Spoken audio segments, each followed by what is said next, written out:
अपना लगभग 1.5 माह इस बीमारी को दूर करने की कोशिश में दिया, लेकिन यद्यपि वो जीत नहीं पाए, लेकिन उनकी शहादत जो है हम सबको सिखा गई। और इसी कोशिश के साथ कि यदि उनकी शहादत थी तो हम सभी उस शहादत में शरीक हैं और इस बीमारी से हम निजात दिलाने की कोशिश में अग्रसर हैं।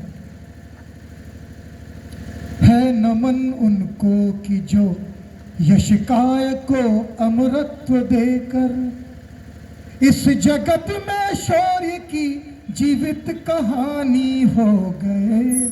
है नमन उनको कि जिनके सामने बौना हिमालय जो धरा पर गिर पड़े और आसमानी हो गए।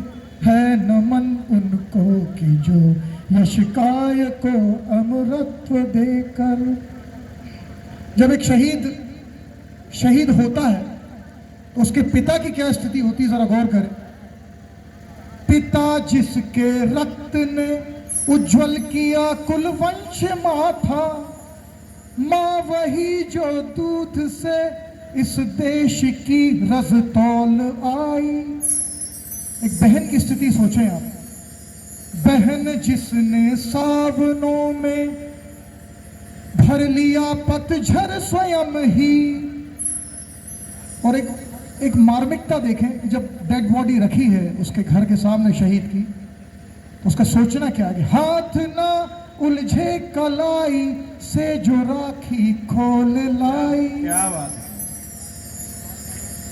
बेटियां जो लोरियों में भी प्रभाती सुन रही थी, अपने पिता से बोलती है कान में मृत प्रता से, पिता तुम पर गर्व है चुपचाप जाकर बोल आई। प्रिया जिसकी चूड़ियों में सितारे से टूटते थे, मांग का सिंदूर देकर जो उजाले मोल लाई। है नमन उस देहरी को जहां तुम खेले कन्हैया, घर तुम्हारे परम तप की राजधानी हो गए। है नमन उनको कि जिनके सामने बौना हिमालय। जब कभी कोई शहीद या इस प्रकार की बीमारियां हमारे देश पर जब इस प्रकार से उमड़ के अटैक करती हैं, तो एक शहीद या यूं कहें कि हमारे जितने सुरक्षा कर्मी हैं उनकी क्या मनस्थिति होती है, उन्होंने क्या आज तक किया है, वो कविता के माध्यम से मैं प्रस्तुत कर रहा हूं। हमने लौटाए सिकंदर सर झुकाए मात खाए, हमने लौटाए सिकंदर सर झुकाए मात खाए।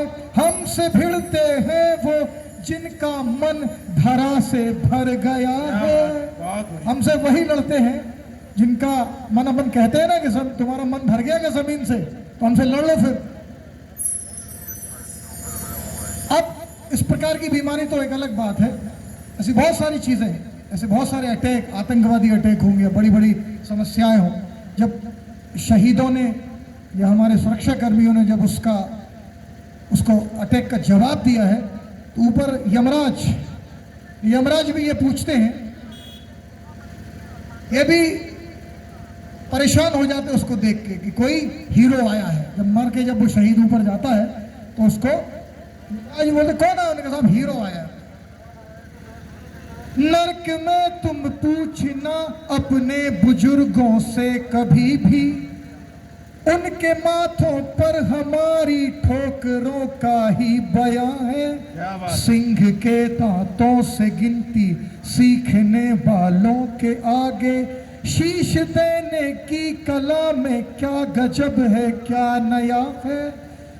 जूझना यमराज से आदत पुरानी है हमारी, उत्तरों की खोज में फिर एक नचिकेता गया है नमन उनको कि जिनकी अग्नि से हारा प्रभंजन, काल को तक जिनके आगे पानी पानी हो गए।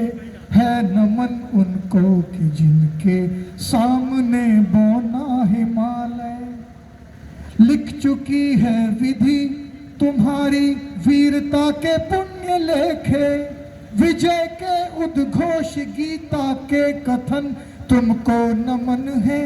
राखियों की प्रतीक्षा, सिंदूर दानों की व्यथाओं, देश हित प्रतिबद्ध यौवन के सपन तुमको नमन है। बहन के विश्वास, भाई के सखा, कुल के सहारे, पिता के व्रत के फलित, माँ के नयन तुमको नमन है। कांचनी तन चांदनी मन, आह आंसू प्यार सपने, राष्ट्र के हित कर गए सब कुछ हवन तुमको नमन है नमन उनको कि जिनको काल पाकर हुआ पावन। मतलब जब काल भी है, जब कोई शहीद ऊपर जाता है तो काल भी क्या कहता है, ये देखो कोई हीरो आया है नमन उनको कि जिनको काल पाकर हुआ पावन। शिखर जिनके चरण छूकर और मानी हो गए, है नमन जिनको कि जिनके सामने बौना हिमालय। जो धरा पर गिर पड़े और आसमानी हो गए, है नमन उनको कि जो यश काय को अमरत्व देकर। Thank you. बहुत ही बढ़िया। और कुमार विश्वास साहब